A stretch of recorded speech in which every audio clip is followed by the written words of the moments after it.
अस्सलाम वालेकुम। माइग्रेन का दर्द जिसे आधे सर का दर्द कहा जाता है, हमें इसके इलाज के साथ-साथ इस बात पर गौर करने की ज़रूरत है कि कौन-सी वजूहात सर दर्द का बायस बन सकती है। तो हमें दोस्तों सेहत के बहुत से मसाइल से दो-चार होना पड़ता है, इसलिए एक शख्स से दूसरे शख्स में माइग्रेन की वजूहात मुख्तलिफ हो सकती है। सर दर्द तनाव या डिप्रेशन या परेशानी से भी हो सकता है। इसके अलावा किसी काम का प्रेशर भी आपको माइग्रेन में मुब्तला कर सकता है। अगर आप भी माइग्रेन का शिकार हैं और दर्द में मुब्तला रहते हैं, तो आपको ये वीडियो आखिर तक देखनी है ताकि वजूहात जान सकें। दोस्तों माइग्रेन क्या है? तो हम उर्दू में माइग्रेन को दर्द शकीका कहते हैं। इसमें हमारे सर में शदीद दर्द होता है, यानी इसमें आधे सर का दर्द होता है। बाज़ औक़ात मतली या उल्टी भी साथ में होती है। ये दर्द घंटों तक जारी रह सकता है। इसके अलावा इसमें इतना शदीद दर्द होता है कि हमारी रोज़मर्रा की सरगर्मियाँ मुतासिर हो जाती है। तो वो 6 हैरत अंगेज़ वजूहात जिसमें नंबर 1 पर है हफ्ते के आखिर में, यानी कुछ लोग दर्द शकीका का शिकार हफ्ते के आखिर में हो सकते हैं। इसकी वजह ये भी हो सकती है कि हफ्ते के दौरान आप बहुत ज़्यादा दबाव में रहते हैं और आखिर पर आप तनाव महसूस कर सकते हैं।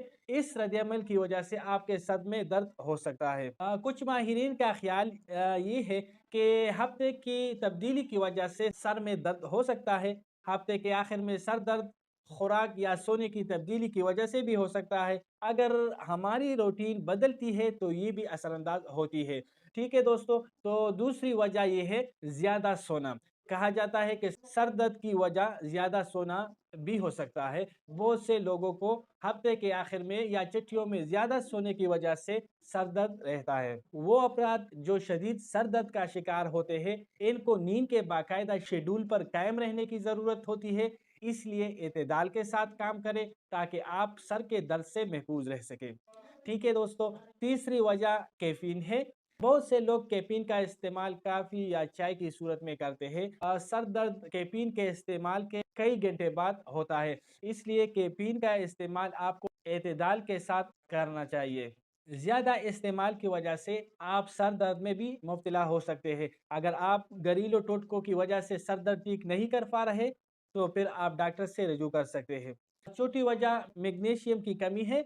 हमारे जिस्म में जज़्बाती और जिस्मानी तनाव मैग्नीशियम की कमी का सबब बन सकते हैं, जिसकी वजह से जिस्म में मैग्नीशियम की कमी सर दर्द का बायस बन सकती है। हम मैग्नीशियम की कमी को सप्लीमेंट्स की सूरत में भी पूरा कर सकते हैं, लेकिन माइग्रेन की दर्द को दूर करने के लिए हमें मैग्नीशियम की कमी को पूरा रखना चाहिए। इसके अलावा मैग्नीशियम के इंजेक्शन उन लोगों को दिए जाते हैं जो ज़बानी मैग्नीशियम को बर्दाश्त नहीं कर सकते। अगर आप में भी मैग्नीशियम की कमी है, तो आप अच्छे डॉक्टर से कंसल्ट करें ताकि आप जान सकें कि किस विटामिन की जिस्म में कमी है। ठीक है दोस्तों, अब 5वीं वजह ग्लूटेन की हसासियत है। यानी कुछ लोगों को ग्लूटेन बर्दाश्त नहीं होता, यानी कुछ लोगों में मुख्तलिफ असर रखता है। ठीक है, ग्लूटेन की हसासियत की वजह से भी ऐसा हो सकता है। अगर आप में ग्लूटेन की हसासियत है या नहीं, तो आप इसको भी जांच कर सकते हैं। आप 2 हफ्तों तक ग्लूटेन का इस्तेमाल बंद करें। अगर आप ग्लूटेन का इस्तेमाल बंद करने के बाद बेहतर महसूस करते हैं, तो आपको फिर इसी से बचने की ज़रूरत है। छठी और आखिरी वजह कार्बोहाइड्रेट्स है।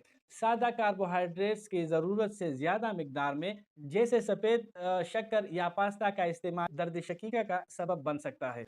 जब आप सादा कार्बोहाइड्रेट्स खाते हैं, तो खून में शक्कर की मिकदार बढ़ जाती है। इसके बाद जिस्म शक्कर को तोड़ने के लिए इज़ाफ़ी इंसुलिन तैयार करता है। इस वजह से ब्लड शुगर की सतह गिर जाती है और इस वजह से शुगर की बढ़ती हुई मिकदार भी सर दर्द का बायस बनता है। खाना छोड़ना या रोज़ा रखने से खून में शक्कर की मिकदार में उतार-चढ़ाव हो सकता है। ये तमाम वजूहात सर दर्द का बायस बन सकती है। ठीक है दोस्तों, तो अब मुझे इजाज़त दीजिए। अपने सेहत का ख़ास ख़्याल रखिए। शुक्रिया। अल्लाह हाफ़िज़।